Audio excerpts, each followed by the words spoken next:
écouteurs, s'il vous plaît, sinon on n'entend rien. Je ne suis pas en haut-parleur, j'ai pas d'écouteurs non plus. Ok, si tu es en train d'écouter TikTok ou même YouTube, il faut couper, s'il te plaît. Non, là, je ne suis ni sur TikTok ni sur YouTube. Ok. En tout cas, coach, je vous appelle, c'est parce que c'est pour deux raisons. Je voulais d'abord rendre grâce à Dieu parce que ça fait un moment que je traverse vraiment une période difficile depuis le début de l'année. J'étais venue pour me soigner. J'ai une maladie que je trimballais, ça faisait au moins 4 ans qu'on a découvert par la grâce de Dieu. Ça fait 1 année et demie. Je suis venue dans le pays où je me trouve actuellement. Je suis arrivée au début de l'année pour commencer à faire les examens et tout. Par la grâce de Dieu, j'ai eu un soutien. Je suis arrivée. J'ai eu la première intervention. Après la première intervention, je me disais que toutes les douleurs devaient cesser, les malaises, tout ce que je ressentais devait cesser. Parce que c'était premièrement d'abord une hernie hiatale. Mais après l'intervention, j'ai constaté 1 semaine, 2 semaines après que les douleurs étaient là. Elles étaient toujours persistantes, toujours présentes. Je me suis dit, quand je vais repartir revoir le médecin pour poser la question. Excusez-moi chérie, hein. La team TikTok, le live est beaucoup signalé, s'il vous plaît. Ceux qui cliquent, les caviars qui cliquent sur le cœur orange. Les caviars qui cliquent sur le cœur orange. Aujourd'hui, vous ne cliquez pas sur le cœur orange. Le live est en train d'être beaucoup attaqué, mes amours. Cliquez sur le cœur orange. Cliquez sur le cœur orange, s'il vous plaît. Vous cliquez sur le cœur orange pour relancer le live. Et les autres, vous tapotez. Donc, il faut que vous tapotez. Il faut qu'on monte rapidement à 5 millions. On monte rapidement à 5 millions. Et s'il vous plaît, la team cœur orange, vous tapotez le cœur orange, s'il vous plaît. Le live est attaqué. S'il vous plaît, mes amours. Oui, ma chérie. Donc, du coup, quand j'arrive pour faire les examens, le médecin me dit qu'en tout cas, il y a un autre truc qu'on voit à l'intérieur. J'ai dit, en tout cas, c'est vrai que j'ai constaté que les douleurs continuent. Il me dit, OK, on va faire une biopsie, on va faire d'autres examens, des scanners et tout pour voir. Et quand on voit, on trouve une seconde hernie. Mais la hernie qui était là était plus imposante, plus grande. Donc, du coup, là où je me trouvais, le jour-là, en tout cas, j'ai pleuré comme j'ai jamais pleuré. Excusez-moi.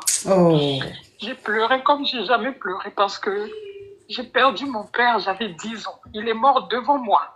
Il a déjà. J'ai perdu ma mère à 2 jours après mon anniversaire, pendant le Covid. Et j'ai 2 enfants à bas âge. Quand il a commencé à me donner toutes ces nouvelles-là, je me suis posé la question de comment je vais faire. Je suis à l'étranger. J'ai déjà épongé pas mal d'argent. Parce que là où je suis venue, la clinique aussi me coûtait cher. L'appartement, il fallait que je la paye encore. Je me suis dit, Seigneur, comment je vais faire? Je me suis battue. Au pays, j'ai appelé quelques des parents. Dans des situations comme ça, ce n'est pas tous les parents qui sont présents. Il y a d'autres qui seront là, d'autres ne seront pas là. Et même les amis, c'est là où tu te rends compte que finalement, tu n'as pas d'amis. J'ai pu réunir ce que j'ai pu réunir. Je me suis fait opérer il y a à peine quelques jours là. Mais là, ce qui me dépasse encore, c'est que malgré cette intervention-là, il y a encore d'autres choses qui ne vont pas. On me dit encore qu'il faut faire d'autres examens. J'ai dit au médecin, mais là où je suis là, je ne sais même plus ce que je vais vous dire. Je ne sais plus ce que je vais faire. Je n'ai plus d'argent sur moi. Je suis dans un pays où je suis seule. Parce que même à la clinique, ceux-là qui venaient prendre soin de moi, ce sont des infirmières qui ont constaté que j'étais seule dans ma chambre et qui venaient pour venir m'habiller, pour venir me nettoyer. Et j'ai prié, sincèrement. Je me serais jamais vue en train de vous appeler comme ça, dans un truc aussi public. J'ai prié, je me suis dit, Seigneur, montre-moi en fait, il faut que je fasse quoi? Il y a des hommes qui se sont approchés de moi. Tu sens que la personne s'approche de toi parce qu'il a un intérêt. Donc, s'il faut que je t'aide, il faut que tu me donnes ça. Je me suis dit, Seigneur, je ne vais pas m'abaisser à ça. Dans la difficulté où je me trouve, aller me mettre avec quelqu'un juste parce que la personne va m'apporter de l'argent, je ne vais pas m'abaisser à ça. je vais prier et attendre que toi-même tu fasses comme tu veux faire. Et quand j'ai vu que c'était un live témoignage, je me suis dit autant. Je vous avais même écrit sur WhatsApp, je vous ai envoyé les photos actuelles de mon état. Et en tout cas, je me suis dit, autant je vais sortir ce que j'ai sur le cœur. Et tant qu'à demander de l'aide, peu importe d'où ça viendra, mais au moins, j'aurais brisé en fait quelque chose. Parce que le diable aussi, dans les moments-là, il veut te raisonner que comment tu vas aller t'exprimer. Oui, en tout cas, ma chérie, vraiment, ton histoire est très, très touchante, très poignante. Franchement, c'est même à son pire ennemi, on peut pas souhaiter ça, à se retrouver dans une telle situation. Mais malheureusement, je ne fais plus de SOS. Je ne fais plus de SOS.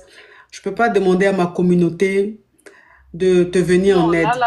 Tout ce dont j'ai vraiment besoin, c'est vraiment de la prière. De la prière, d'accord.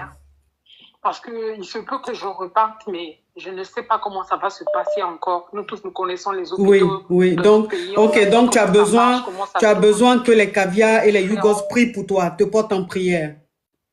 Oui. D'accord. C'est vraiment ça, en tout cas. D'accord. En tout cas, mes caviars, mes Yougos, voilà une caviar qui est dans cette situation. Elle est malade.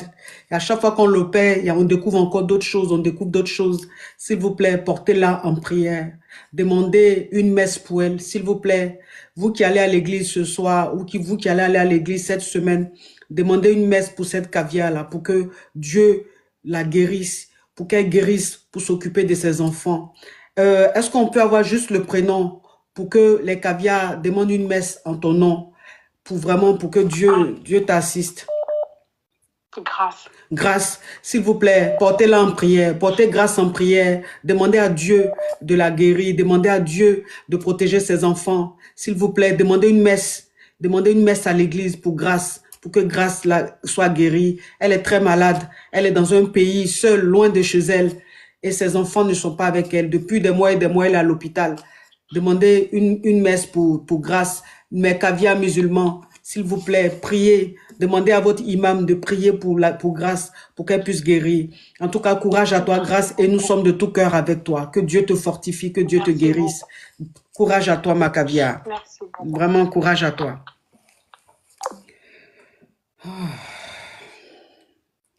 Son nom, elle s'appelle Grâce. Bon, elle ne peut pas donner son nom de famille aussi. Comme c'est un truc public, pour ne pas que on la reconnaisse. Allô? Allô, ma coach.